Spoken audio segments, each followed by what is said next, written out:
Adventist World Radio, the voice of hope. Radio feon'ny fanantenana na ny AWR.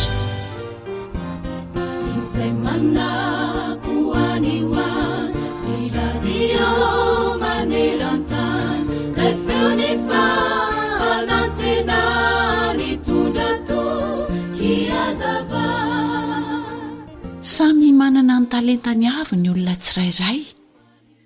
Samy manana ny fanomezam-pahasoavana nomena azy ny tsirairay. Samy manana ny endriny avokoa ny olona tsirairay. Na mahiratra ianao na jamba, na kilemaina ianao na tsia, na manao ahoana na manao ahoana toe-javatra misy ianao ankehitriny, dia tadio fa sarobidy eo imason'Andriamanitra ianao ary manokana eo imasony. Samy manana ny maha-izy azy avy ny olona tsirairay. Tsarovy fa raha menomenona amin'ny toerana misy ianao ankehitriny, dia very fa any ho any dia misy olona hafa mba maniry ny hotoanao. Mahita fa sambatra sy notahina ianao. Noho izany, aza variana mitaraina sy mimenomenona fa mianara mankasitraka izay nomen'Andriamanitra anao. Andeha ary isika iombom-peo miaraka amin'ny mpanao salamo noho izany. Ao amin'ny salamo 2:4 ka hatramin'ny 9 manao hoe: fampifalianao amin'ny nataonao aho Jehovah, ny asan'ny tananao no iobiko. Jehovah, akory ny halehiben'ny asanao, lalina indrindra ny fisainanao. Ny kentrina tsy mahafantatra izany, ary ny adala koa tsy mba mahalala.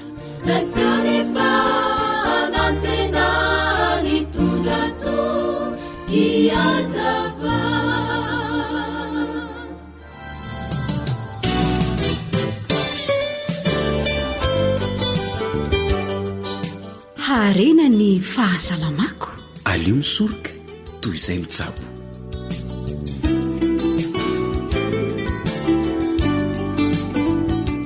Fifaliana mandrakariva no iarahana aminao atao anatin'izao fandaharana ara-pahasalamana izao.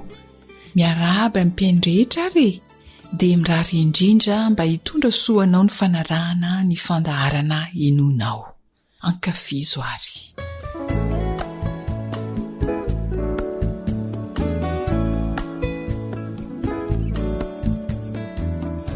Hiavaka kely ny fandaharana ara-pahasalamana nio satria iresaka manokana amin'ireo olona maniry hiala amin'ny fisotroana toka ny fandaharantsika. Inenivon'ny fiarahamonina eny tokoa mantsy dia betsaka ireo voafatotro ny fisotroana toka noho ny antony maro isan-karazany. Indraindray sarotra amin'izy ireny ny miala na dia maniry mafy ny hiala aza izy ireny. Manana torohevitra mahasoa anao ny fandaharana nalaina tao amin'ny tahirikevitry Dokotera Georges Pamplona. Tsy inona fa ranom-boankazo mifototra amin'ny raketa. Vonina raketa izany marimarina kokoa izay tena manampy betsaka amin'ny fialana amin'ny fisotrotoka. Mety ho talanjona angamba ianao hoe vonina raketa ve dia anana izany singa mahasoa izany? Marina tokoa fa raha jerena ivelany ity voankazo ity dia toa tsy mahataitra loatra ny endriny, kanefa anio dia tiana ny mampahafantatra anao fa betsaka ny soa azo avy amin'ny raketa. Marihana fa zava-maniry fahita any amin'ny tany maina ny raketa. Isan'ny soa azo avy amin'ity voankazo ity izao dia ny fiarovany ny ato-do sy ny aty, raha toka efa tafahoatra amin'ny tokony ho izy ny alkôla izay tafiditra ao amin'ireo tova ireo. Fanampin'izany koa dia manamafy ny fo ny vonina raketa sady manana ilay singa antsoina hoe antioxydant. Tsy izay ihany fa mampihena ny fanaintainana. Noho izany soa azo avy amin'ity vonina raketa ity izany dia tena mety ho an'ireo olona maniry hiala amin'ny fisotrotoka ny misotro betsaka amin'ny ranom-boankazo azo avy amin'ny raketa. Andao ary ho fantarina ny fikarakarana sy ny zavatra ilaina anaovana ity ranom-boankazo ity.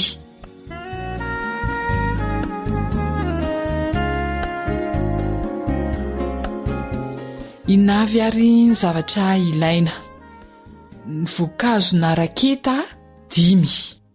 Tokotokony eo amin'ny 100 grama na mihoatra kely eo ny iray amin'ilay voankazo. 5 no ilaina. Raha sanatria ka tsy mahita ity voana raketa ity ianao dia asoloana goavy izy raha tena tsy misy izany. Fa ny tena tsara indrindra dia ilay voankazo amin'ny raketa. Ankoatran'izay dia mila ranona voasary makirana iray tasy ihany koa. Eo amin'ny 420 mililitatra eo ny fatran'izay ranona voasary makirana iray tasy izay. Na ranona citron ihany koa isika. Eo amin'ny 5 litatra eo izany. Tantely 2 sotro. Ka ny sotro iray dia eo amin'ny 20 grama mihoatra kely eo. Ny sotro iray izany dia 2 sotro no ilaina. Ary rano 2 tasy ka ny tasy iray dia eo amin'ny 5 litatra eo. Averina ny zavatra ilaina. Voankazo amin'ny raketa 5. Raha tena tsy misy ilay voankazo amin'ny raketa dia asoloana goavy ihany izy. Fa ny tena tsara dia ilay voankazo amin'ny raketa. Ranona voasary makirana iray tasy. Ka tokotokony eo amin'ny 5 litatra latsaka kely fotsiny eo ny fatran'ny ranona voasary makirana na ranona citron ilaina. Tantely 2 sotro. Ary rano 2 tasy ka eo amin'ny 5 litatra eo ny rano iray tasy. Izany hoe atsasa-litatra izany ny rano ilaina. Ity fatra ity rehefa vita ny ranom-boankazo dia mahatratra fatra 4 amin'ny 5 litatra no azonao.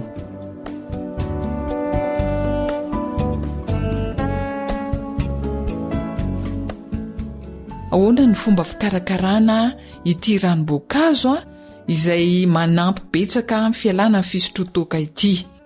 Voasana ilay voanina raketa, tandremana tsara fa be tsilo izy io ka sarotra alana amin'ny tanana. Noho izany mila mitandrina tsara izany rehefa mamofy azy. Avy eo dia tetehina madinika.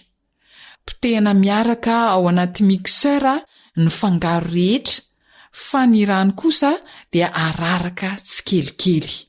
Rehefa vita izay dia tatavanina na sivanina misivana vita metaly ireo fangaro rehetra ireo. Dia aroso avy hatrany anaty vera dia sotroina. Mety tsara ho an'ny olona misy diabeta izy raha tsy asiana siramamy. Averiko ilay fomba fikarakarana azy teo. Voasana ny voanina raketa, ilay voankazo azo avy amin'ny raketa izany, dia tetehana madinika. Marihana tsara fa be tsilo ity voankazo ity, ka tandremana tsara fa sarotra alana amin'ny tanana ilay tsilo raha tafiditra any anatin'ny tanana. Potehana miaraka ao amin'ny mixeur dia fangaro rehetra, izany hoe ny voan'ny raketa voatetika madinika, ny ranona voasary makirana ary ny tantely 2 sotro. Ny rano kosa dia araraka tsikelikely. Rehefa mifangaro tsara izy dia tatavanina na sivanina amin'ny sivana vita amin'ny metaly dia azo aroso avy hatrany anaty vera hosotroina. Ny fatrany tahaka ny mahazatra moa izany dia 5 litatra isaky ny misotro. 5 litatra isaky ny misotro.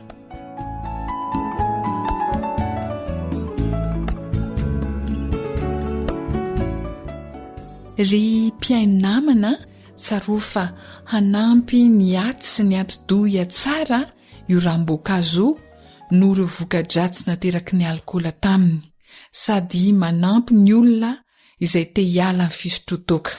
Noho izany manasanao ary hanao fampiarana azo ny fahasalamana na ihany koa hanory ny hafa raha misy maniry te hiala amin'ny fisotroana toaka. Anampy anao izay maniry hiala amin'ny fisotrotoaka ilay Andriamanitra be fitiavana sy mpamindra fo. Jedidia sy Zoanitra no nanatotosany fandaharana ara-pahasalamana, samy makosany teo amin'ny lafiny teknika dia mirary fahasalamana tompoko.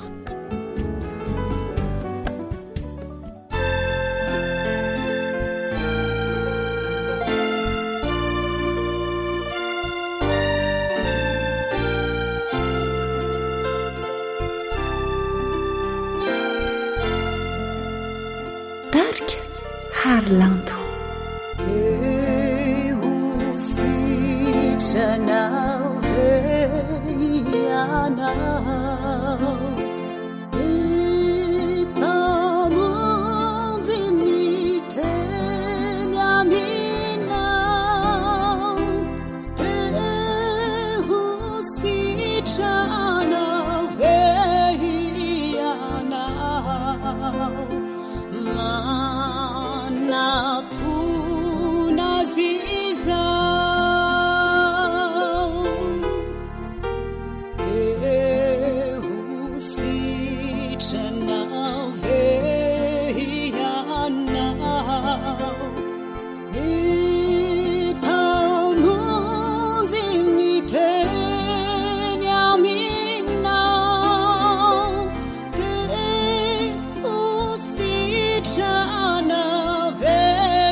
AWR zay lay onjany fanantenana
AWR manolotra ho anao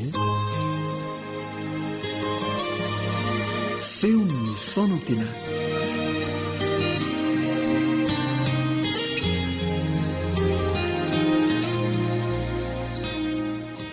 ny fanomezam-boninahitra sy ny fankalazana ho an'Andriamanitra ray zanaka sy fanahy masina irery ihany satria izy no manome an'izao tombontso lehibe izao mbola hahafahantsika rehetra mbola manohy ny famakina ny teniny fianarana ny teniny ary fisotomana lesona sarobidy avy amin'ny tantarany Enoka sy Moshe sy ary Eli ireo no olona efa any an-danitra ka tonga antsika rehetra koa ahalala ny tokony ataontsika eo amin'ny fiomanana ho any an-danitra hiara hivavaka isika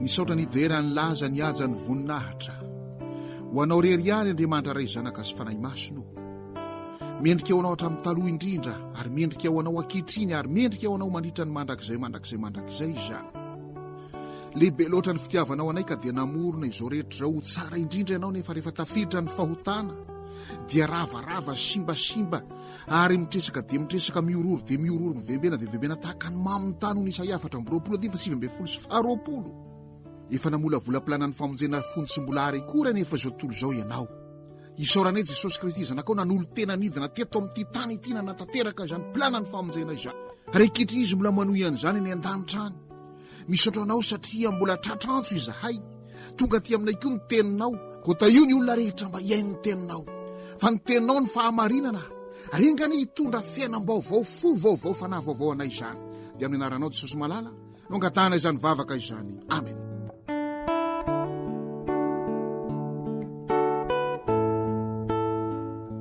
Rehefa malala tahaka ny latsahany hafa avany an-danitra ka nandevona ny fanatitra zay nataony Eli, nandevona ny kitay, nandevona ny vato, nandevona ny vovoka na haritra ny rano dia tokony ho izany koa no hitalahotsika mafy indrindra kehitriny mba hatonga ny fanahy masina andevona ny fo vatotsika, ny fo mety ho zary kitay na ny fo mety ho zary ho vovoka, mety ho fo izay zary mafy dia mafy fa mba ho torotoro fo isika satria izay teo any an-danitra do Jesosy hoe zay mihintsy atao batisa no vonjena raha niresaka tamin'ny Nikodemosy eo amin'izao natoko 7 dia ozy izao tsy maintsy ateraka ny rano sy ny fanany ny olona vao mahazo miditra ny fanjakan'Andriamanitra eo ny 7 aloha amin'izao natoko 7 hoe raha ateraka ny rano raha tsy ateraka avy any ambony ianao dia tsy mahazo mahita ny fanjakan'Andriamanitra izany hoe rehefa tsy ateraka avy any ambony isika ateraka ny rano mandalo amin'izany fahateram-baovao zany atao batisa dia tsy mba mahita ny fanjakan'Andriamanitra fa dia zavatra hafa no hitatsika ny fahoriana ny fijaliana eto amin'ny tany ity no hitatsika ny zavatra manahitaitra ivelany eto amin'ny tany ity zany no hitatsika fa raha tsy ateraka avy any ambony isika dia tsy ahita ny fanjakan'Andriamanitra ny filamatry ny fanjakan'Andriamanitra raha ohatra ka tsy ateraka avy any ambony isika dia ina no hitatsika olombelona no hitatsika olombelona nofo sy rà olombelona ao anatin'ny fahalemeny ohatra ny tsy fantatsika hoe kandida hoentina any an-danitra koa ary olona ireo fa raha ateraka avy any ambony isika dia miova tanteraka ny fomba fijerintsika mahita ny fanjakan'Andriamanitra isika tsy fandresahana ny verimberina teto ve ny Mateo 5:30 ka tsy ao aloha ny fanjakan'Andriamanitra sy ny fahamarinana dia anampany ireo no ina no hoanay na nosotrona iny no tafianay ka raha tsy ateraka avy any ambony isika dia mbola ny hoanina sy nosotrona no tafiana ihany izany no mibahana be eo anoloany masontsika eo ka dia tsy tia halala zay fivavahana tsy tia halala zay teny fikasan'Andriamanitra mihitsy isika ary tsy tia halala zay irotsaka amin'ny ranony batisa raha ny tena marina ne ny olona rehetra ne no antsoina irotsaka amin'ny ranony batisa maninona moa tsy manao salamile tandapy etopianina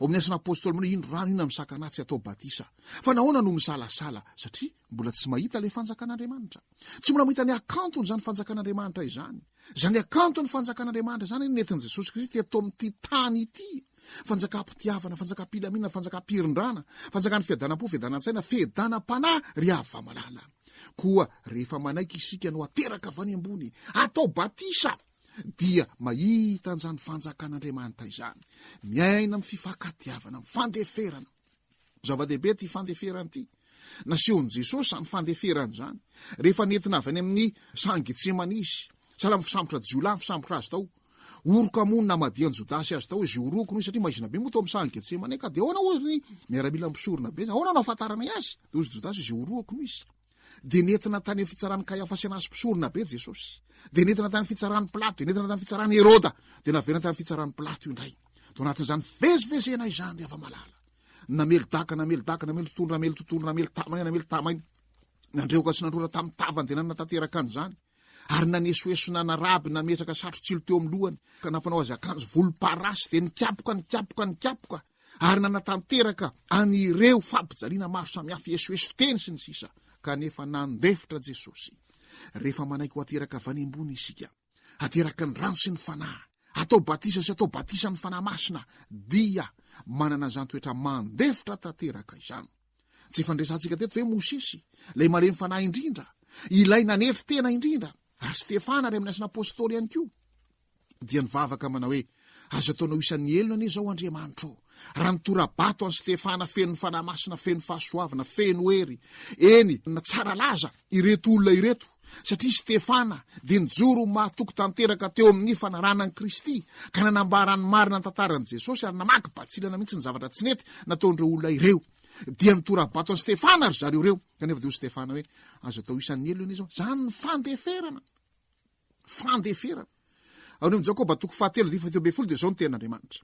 Fa ny fahendrena vany ambony dia madio aloha ty fihavanana mora lahatra mandefitra be famirapo be vokatsoa tsy miangatra ary tsy mihatsara velatsy. Eny mila ateraka vany ambony atao batisa isika ary tsy ampy ny batisan'ny rano fotsiny ihany. Be debe nefa natao batisan'ny rano kanefa ilaina mandalo amin'ny batisan'ny rano isika fa tokony atao batisan'ny fanahy. Atao batisan'ny fanahy. Ndio jerentsika kely ny tantaran'ny Saoly niova Paoly. Asina apôstôly 7 raha tsika rehetra mahalala izany lehilahy izany fa nivatravatra eny ny fofofo nandrahoana namono kanefa rehefa nisehony Kristy teny andalana ao an Damaskosy ka nataony Jesosy hoe Saoly naona ianao ny manenjika dia niova tanteraka izy. Dia vakitsika ny asina apôstôly 7 io rehefa malala. Asina apôstôly 7 ny 17 ary nandeha Ananiasy ka niditra tao an-trano dia nametra tanana taminy ka nanao hery Saoly. Rahalahy, ny tombo dia Jesosy izay niseho taminao teo amin'ny lalana nalianao no efa naniraka mba hiratany masinao ary mba ho feno ny fanahy masiny ianao. Aniraka tamin'izay dia nisy zavatra toy ny kiran'ny hazan-drano alavy tamin'ny masony dia nahiratra izy ka nitsangana dia natao batisa. Zay le antso mitalakotrokorokana natao tamintsika teto rehefa malala. Rehefa vonina iova fo tanteraka isika ka vonina amin'izay ahita fifaliana amin'ny fahitana ny fanjakan'Andriamanitra. Fa tsy noana sosotrona ny hotafiana ihany akory no iban-toerana fa katsao aloha ny fanjakana sy ny fahamarinana dia anapo anareo zany rehetrany Mateo 20:30 dia atao batisa sahala amin'ny Saoly. Ary rehefa iry nandray ny fanahy masina i Saoly dia nafanafo teo amin'ny fitoriana ny filahazantsara. Dina foana ny tenina verimberina amin'ny Galatiana 1. Galatiana 1 dia ny teny mazava mihitsy izy amin'ny Galatiana 1. Naran'i Jesosy no mankitsika an'izany Galatiana 1 izany. Ny ndininy fahenina gaga raha ny findrafaingina tozaho ianareo hiala amin'izay fa niantso nareo tamin'ny fahasoavan'i Kristy io amin'ny filahazantsara. Zay tsy filahazantsara akory fa saingy misy ny sasany mampitabataba anareo ka tahamadika ny filahazantsara ny Kristy. Poritianina voalohany 2 dia zao ny teny manoko amin'ny dininy 2 ny tsy ahafantatra zavatra hafa teo aminareo afa-tsy Jesosy Kristy indrindra fa izy voombo tamin'ny hazo fijaliana. Zany no fiovam-po tanteraka zay nandalovany ity Saoly ka lasa Paoly ity. Koa zay mihitsy atao batisa no vonjena. Tianao veny tsy ahafantatra zavatsafatra afa-tsy Jesosy Kristy. Maneke ny anaiky ny antso-pitiavana zay ataony zay mino sy atao batisa no vonjena. Ary dia natao batisa i Saoly dia tsy niny ahalala zavatra hafa afa-tsy Jesosy Kristy izy. Izany hoe na manahoana sarotam-piainana, na manahoana ny problema amin'izao fiainan-tsarotra izao, na manahoana ny fahoriana mianjady, na manahoana mety ho fihetsiky ny olona rehetra manodidina, na manahoana ny zavatra mitranga dia tsy nahalala afa-tsy Jesosy Kristy izy. Ary amin'ny Hebreo 12 dia mijery an' Jesosy Kristy tompony finoantsika sy mpanefa azy. Izany no ataon'ny apôstôly Paoly. Ary zay indrindra le antsoantso mitalakotrokotroka zay mitanterahantsika teto. Ko raha manaiky isika ny irotsahan'ny fanahy masina eo amin'ny fiainantsika, handevona ny fo vato, ny fo vovoka, ny zavatra rehetra zay ohatrany manamafy an'io fotsika io, dia anatanteraka an'izany tokoa ny tompo ka anjaranao ny manolo tena kehitriny, ino rano, inona misakanatsy atao batisa. Ny Galatiana 1 moa ny apôstôly Paoly dia miteny mazava mihitsy fa rehefa atao batisa amin'ny anaran'i Kristy isika dia mitafy an'i Kristy. Galatiana 1 fa 7 fa naizana izy ianareo natao batisa ho an'i Kristy dia mitafy an'i Kristy. Galatiana 1 fa 7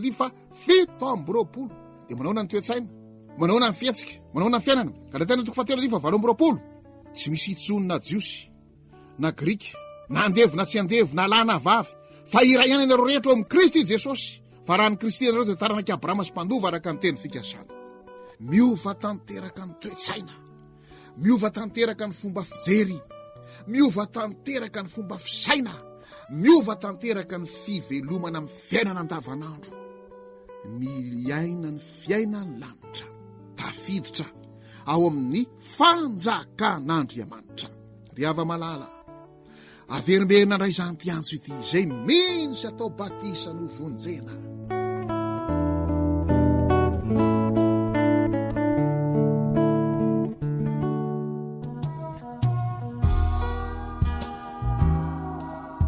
Tarika lalao.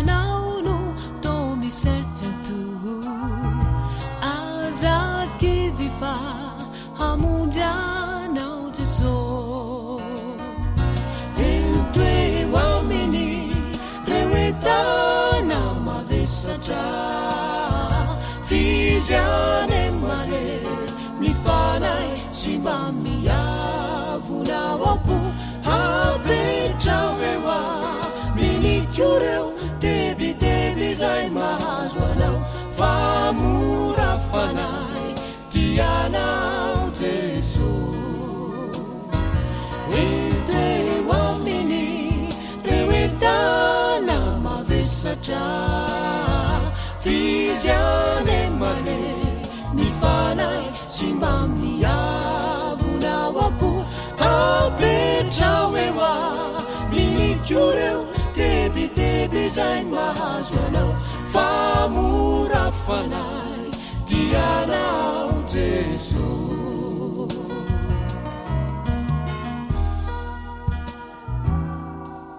tsy efa W ra koa mandeha zegny zalamo tsara izy ao e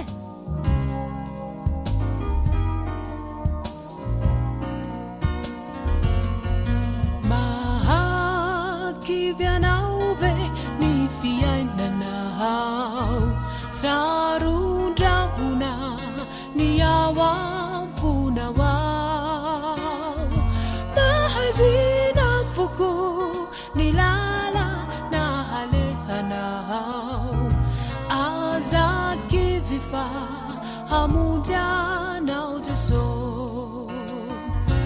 entwewamini rewetana mavesatra fizyane mane mifanay sy mba miavonao apetraoeoa minikoreo tebiteby zay mahazo anao famora fanay tianao Jesu eteo aminy reoetana mavesatra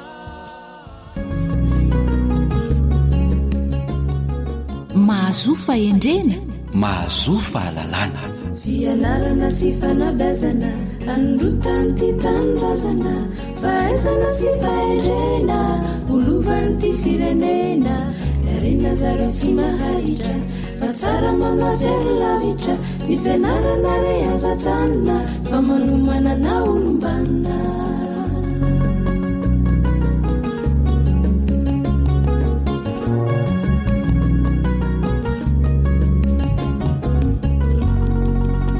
dia kafaliana mandrakariva no iarabananao piaino dia ianao tokoa no harinay tahaka ilay vitsilamiorondrano sy ny fitenenana ka sady manja ianao no mevo sitraka tokoa ny fanjoinao ny fandaharana fanabiazana dia irariana ny aretanao hatramin'ny farany dia ho ampoky ny sosiny tsarany ianao piaino miarabanao ihany koa namana naritiana dia tsy sarasalana fa anterina ihany koa izay fiarabana nentiny namana lantoarimisa joely teo izay araba manao ny tsara ho tsaroana araba manao ny soa ho asoavina dia hitombo amin'ny fahalalana sy ny fiadanana ny ianao piaino dia ho ambinina amin'izay atao miarabanao ihany koa namana lantoarimisa joely dia izay ary noela fa ny lalana afakando mora diavina ny teny afa-tsiny mora rindra fa ny fandaharana tariana amin'ny vavaka kosa mora lahatra ka io ianao namana lantoarimisa joely tsara raha entinam-bavaka izao fandaharana sy fotoana afahantsika miara-mianatra eto amin'ny feon'ny fanantenana izao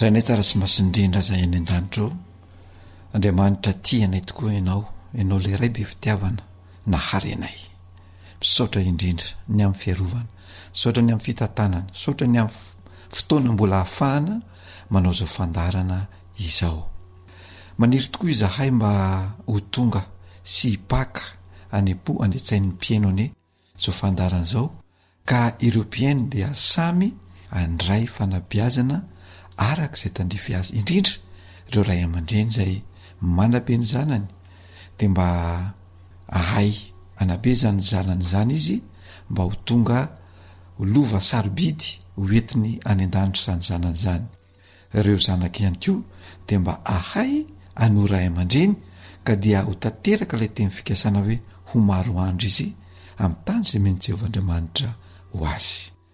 Dia misaotra indrindra fa mino izahay fa mihaino mivavaka ianao Jehovah Ray Mahery satria noho ny amin'ny anaran'i Jesosy Kristy ilay tianay no ahafahanay manonona izany vavaka izany. Amen.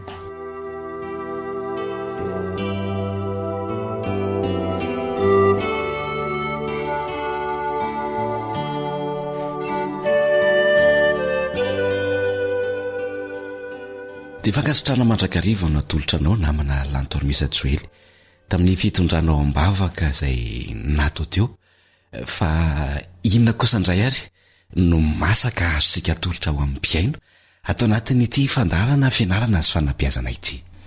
Ya, anio zany tsika dia iresaka manokana ireo vanim-potoana tsara hararotina eo amin'ny fanabeazana, satria misy tokoa ireo ray aman-dreny no manontany hoe inona avy ireo vanim-potoana sarobidy tsara hararotina raha te anana zanaka vanona izy eo amin'ny fiainana.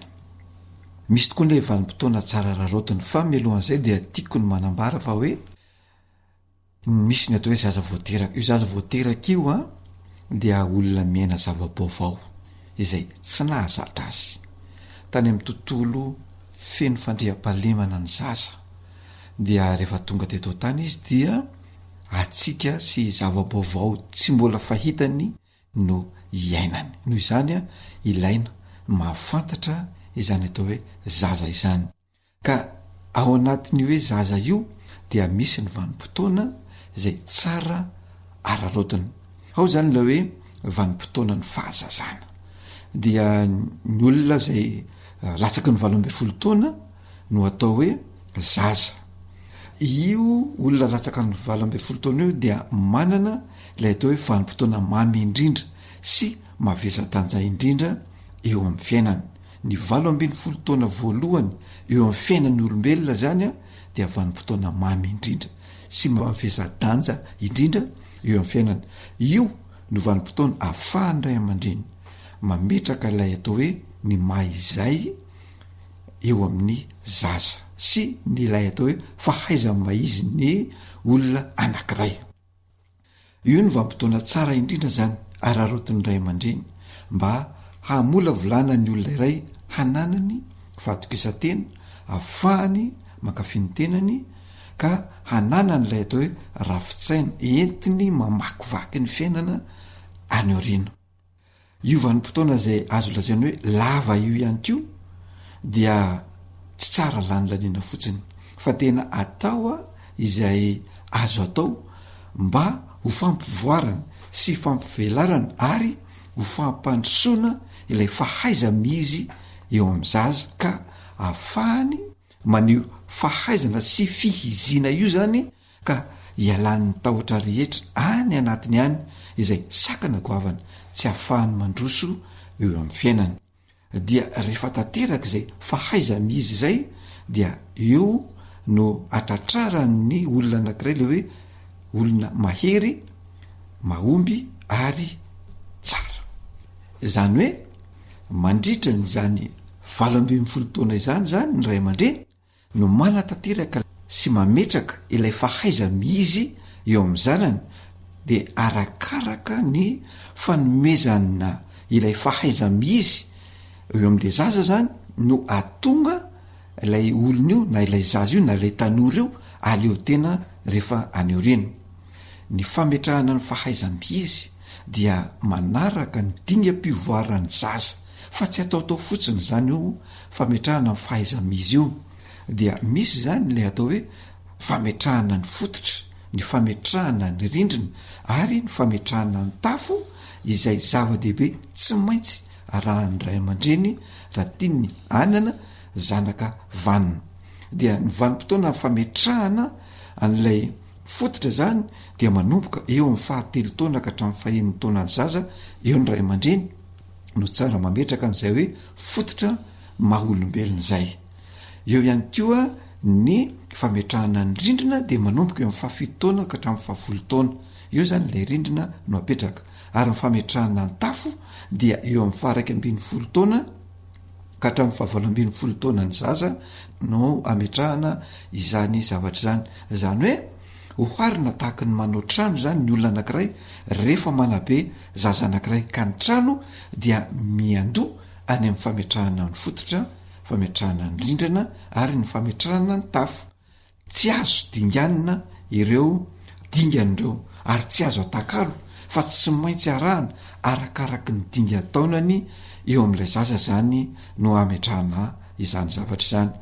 Ohatra zany hoe any faraiky ambin'ny folotaonany ka hatramin'ny fahavalo ambin'ny folotaonany tsy ho fametrahana ny fototra no atao any fa tsy maintsy le fametrahana ny tafo. Tsy misy zavatra azo atakalo zany reo fa tsy maintsy arahana zay dinga mpivoarana misy eo amin'ny olombelona izay namana anarity.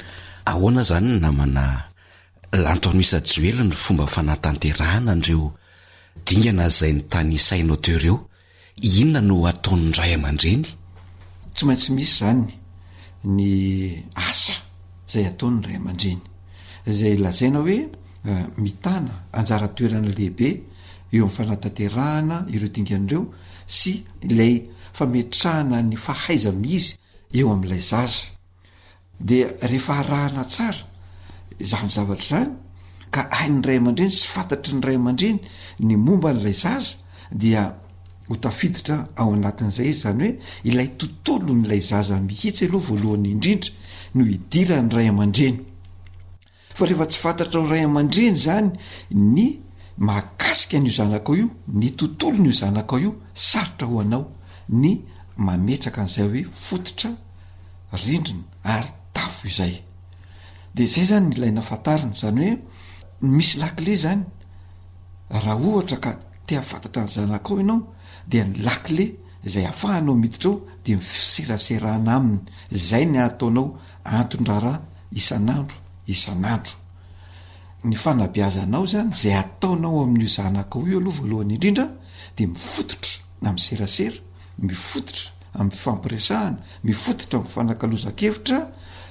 Zay no zava-dehibe tsara atao rehefa ametraka an'ireo fototra, rindrina, tafo ireo. Zany hoe fomba fanabeazana tsara mpiarina zany dia ilay mifototra amin'ny serasera fa tsy ilay mifototra amin'ny herisetra. Matetika manko ny ray aman-dreny rehefa misy zavatra tiany ampanaovana ny zanany de mandeha ny herisetra.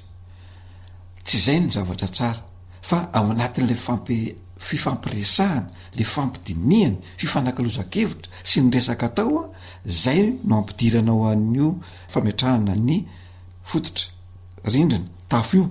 De tsinony zany fa amin'ny fanazaranao ny zaza amin'ny raharaha atao. Miresaka zany ianao amin'ilay zaza ao atokantranonao ny amin'ny raharaha zay tokony ataony.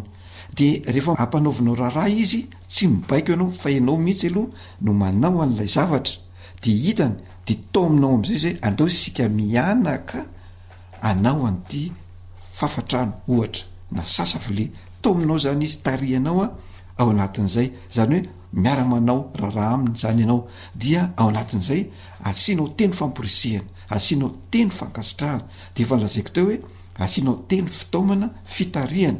Ary raha ohatra misy ny fotoana de eo ihany koa no ametrahana ny anatranatra, ametrahana ny toro-hevitra isan-karazany, ny tsara atao sy ny tsy tokony atao eo amin'ny fiainana mba hahatonga an'iny zaza iny anana ny maha izay azy sy ahafahany maneho le fahaiza mizy rehefa tonga ny fotoana any amin'ny fahalebiazany any.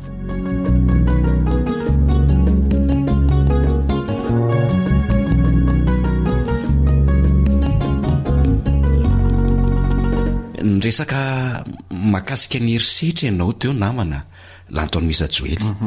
Fanontaniana ny tiako apetraka moa ve herisetra ny tsy famelana ny zaza anana fotoana mahaliana n'le fanontaniana na zavatra tiany ray aman-dreny hampanaovina n'le zaza?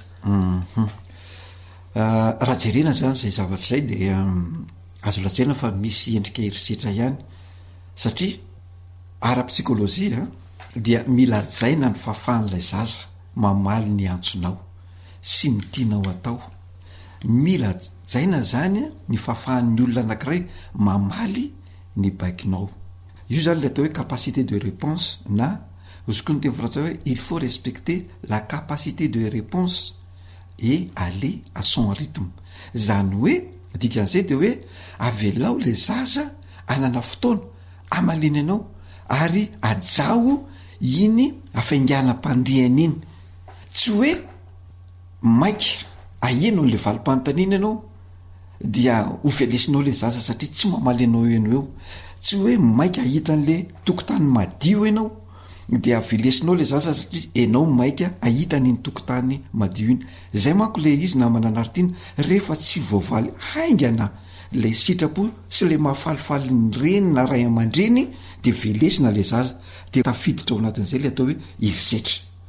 Zany hoe ny tsy fanajana ny fotoana io zany miteraka herisetra. Indraindray io herisetra ara-petsepo, indraindray herisetra ara-batana, indraindray herisetra ara-tsaina. Kanefa tadidio tsara fa tafiditra ao anatin'ny zofototry ny zaza, zany hoe famelana ny zaza amaly anao amin'ny fotoana izay mapety an'ilay zaza.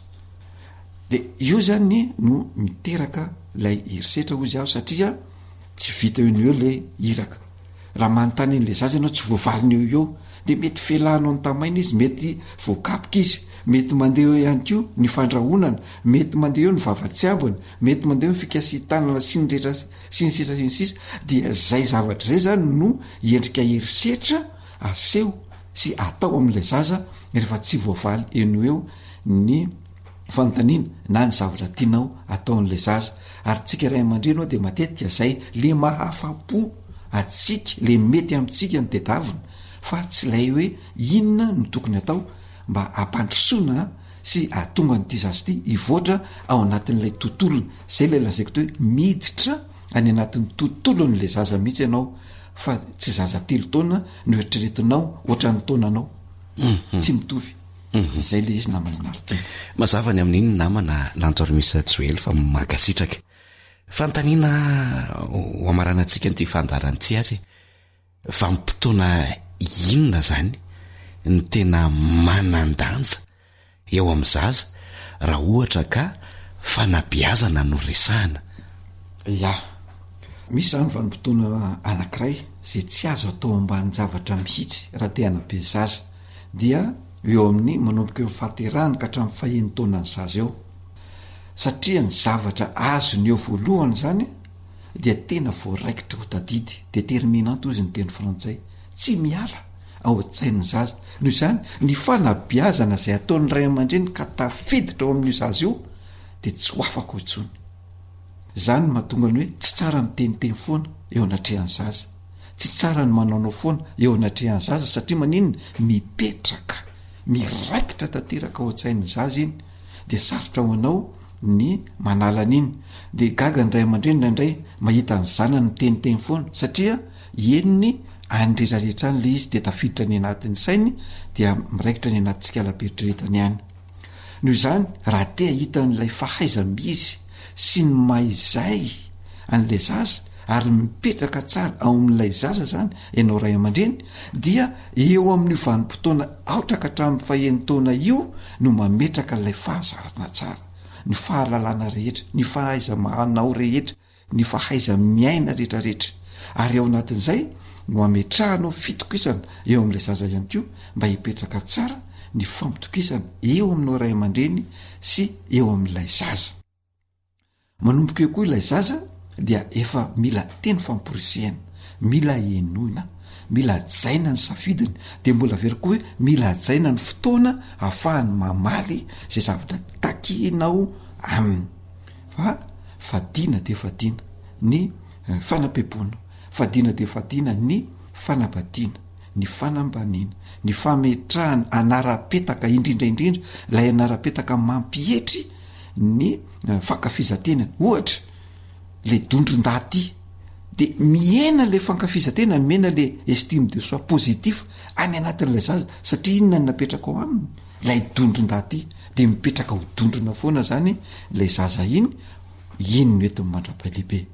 Ka ny ezaka rehetra izay ataony ray aman-dreny zany de tsara raha akasitrahana avokoa ary ny tsy fahombiazana dia tsy atao hirahira fa ankahirezina zany a ilay zaza rehefa misy ny ezaka ataony dia ankasitrahana izy rehefa tsara vitana rehefa tsy mahavitandray izy tsy pepona fa ankahirezina mba hanao ny tsaratsara kokoa sy metimety kokoa any orinany am'izay fotoan'izay dia ho tafapetraka le atao hoe estime de soi positif any anatin'ilay zaza mankasitraka namana lantoarmisa Joely raha ohatra ka ndediavana fianarana mianatra an'izany de mety mahatratra eo amin'ny 5 taona 9 taona mianatra an'izay ihany raha ohatra ihany koa mety ho sandaina vola lafolafo ihany misaotra indrindra ny amin'ny fifampizarana nataonao teo ny fampiarana iny miankina amin'ny ray aman-dreny sy ny mpiaino izay niaraka tamintsika ry azadoroana fa izay mampiatra ihany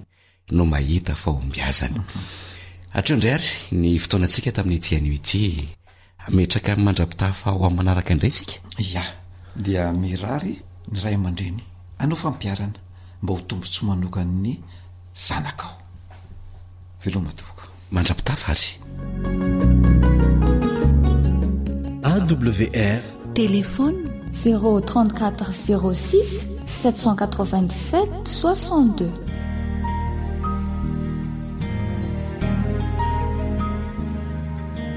faniteninao no fahamarinana taridalana manokana fianarana baiboly avoaka ny fiangonana advantista maneran-tany iarahanao amin'ny radio feon'ny fanantenana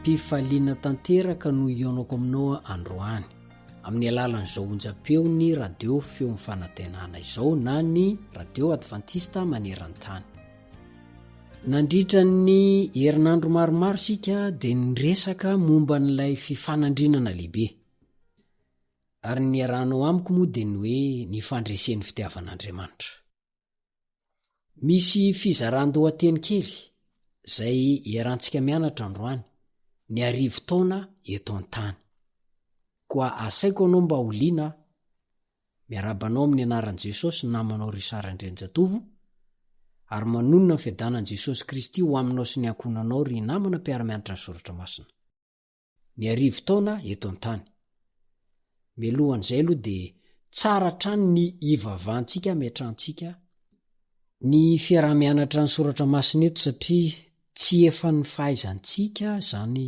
fianarana soratra masina zany ary raha ny fahaizantsika ny anterantsika dia lasa fandikana diso noho izany tsara trany no ivavahantsika angatantsika ny fitariany fanahy masina ivavaka isika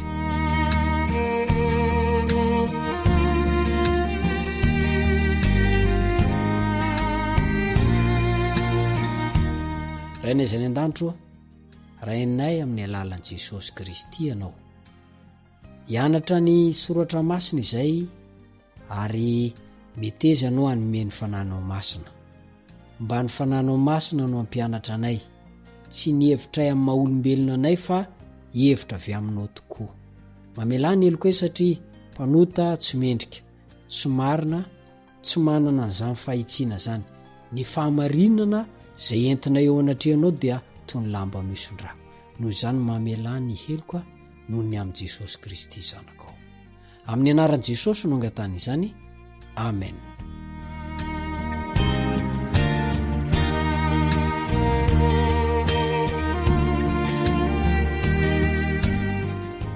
ny arivo taona eto an-tany maro be ny hevitra mifamaofao makasika n'io arivo taona io misy miteny hoe ny tsara fanahy na ny olom-boavonjy dia any an-danitra no itoerany mandritra ny arivo taona misy ndray mampianatra hoe eto amin'ity tany ity ny tsara fanahy sy ny ratsy fanahy miaraka eto mandritra ny arivo taona isy fanjakana hoy ny eto mandritra ny arivo taona dia misy ndray miteny hoe ny ratsy fanahy mbolo velona eto mandritra ny arivo taona ahoana kosa ny voalazan'ny baiboly mahakasika an'izay raha mamaky sika ny voalazan'ny apokalipsy 7:20 dia misy sary manaitra eo ny fiverenan'i Jesosy sy mifandringananareo ratsy fanahy.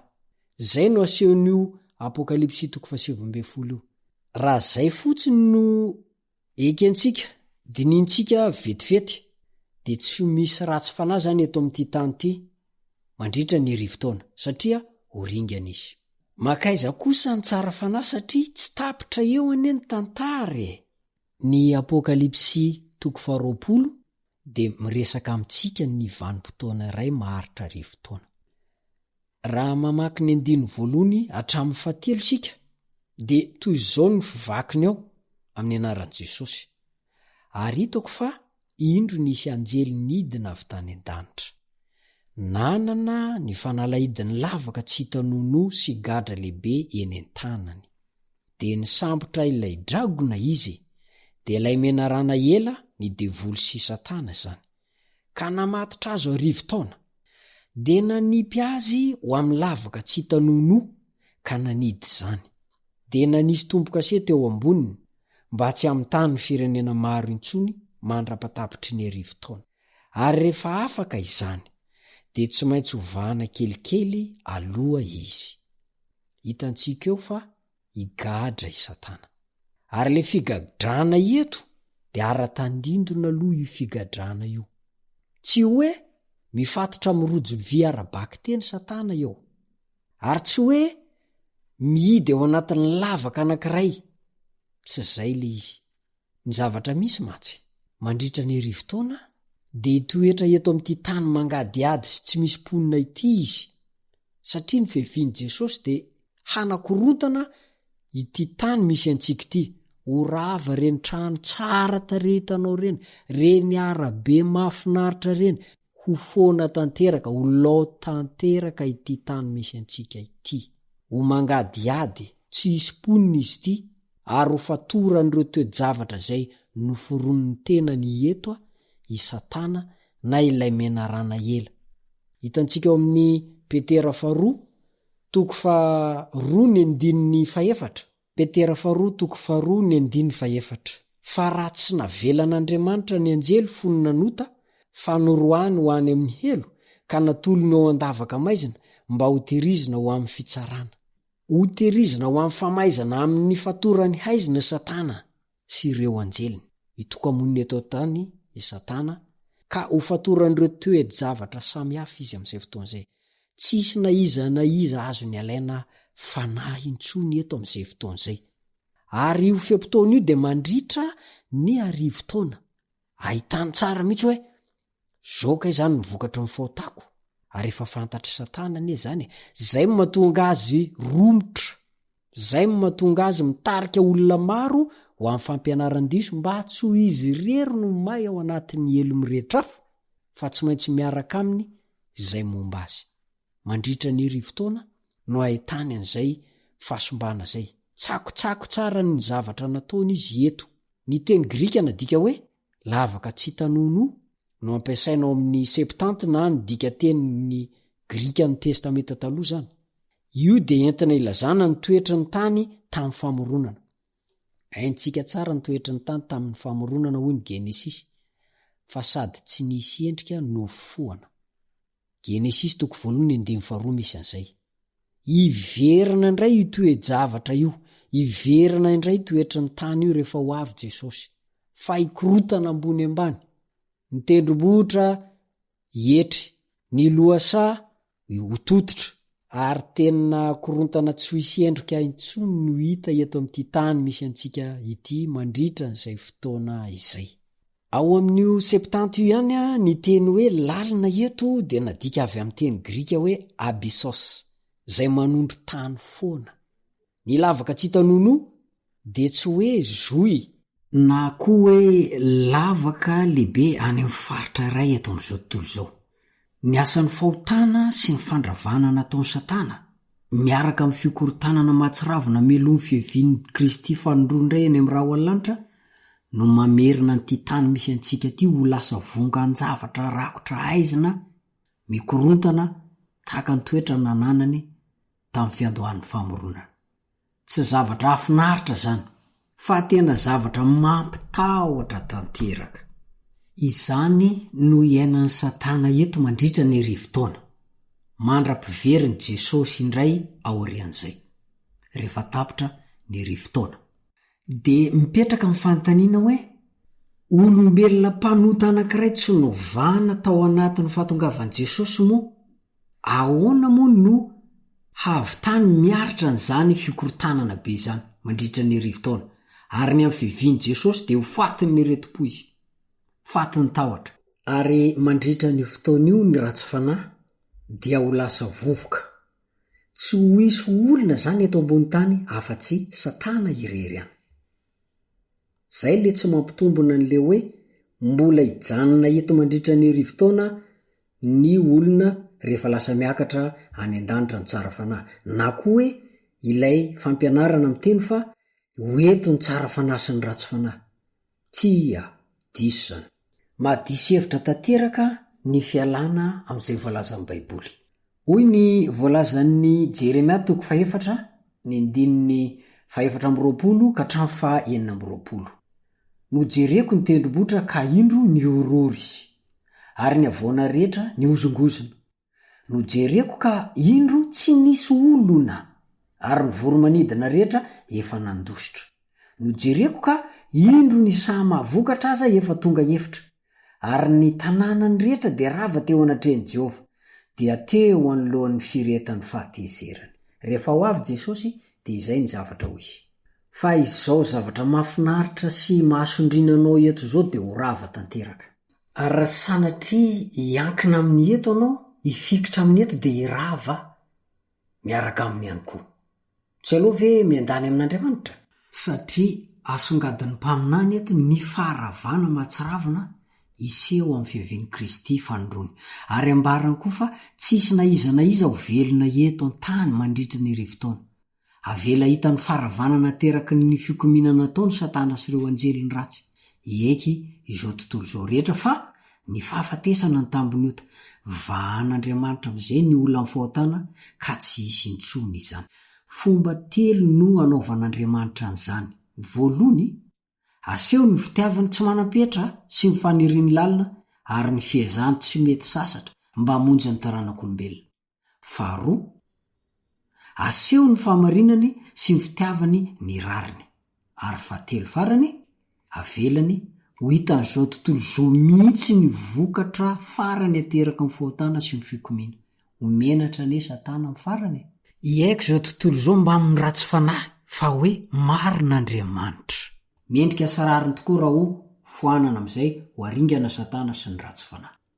ny mampalahelo fotsiny dia ny ratsy fanahy nanaiky any satana tsy nety mibebaka dia ho ringana amin'izay fotoan'izay iriko indrindra raha mba nisan'ny olona ibebaka ianao mba tsy ho isan'ireo izay ho ringana rehefa ho avy izay fotoan'izay hatreo ny fiarahako aminao amin'ity anio ity mametraka mandra-pioana mandra-pitafa mametraka amin'ny veloma finaritra ho anao ny tenako Richard Andrenjatovo veloma tompoko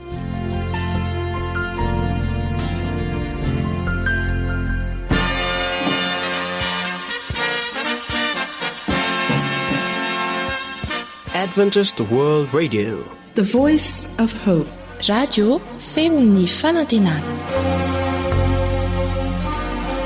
Ny farana treto ny fanarahanao ny fandaharan'ny radio feo fanantenana na ny AWR amin'ny teny malagasy azonao ataony mamerina miaino sy maka mahimaimpona ny fandaharana vokarinay amin'ny teny pirenena mihoatriny 100 amin'ny fotoana rehetra raisoaryn'ny adresy ahafahanao manao izany awr.org na feofanantenana.org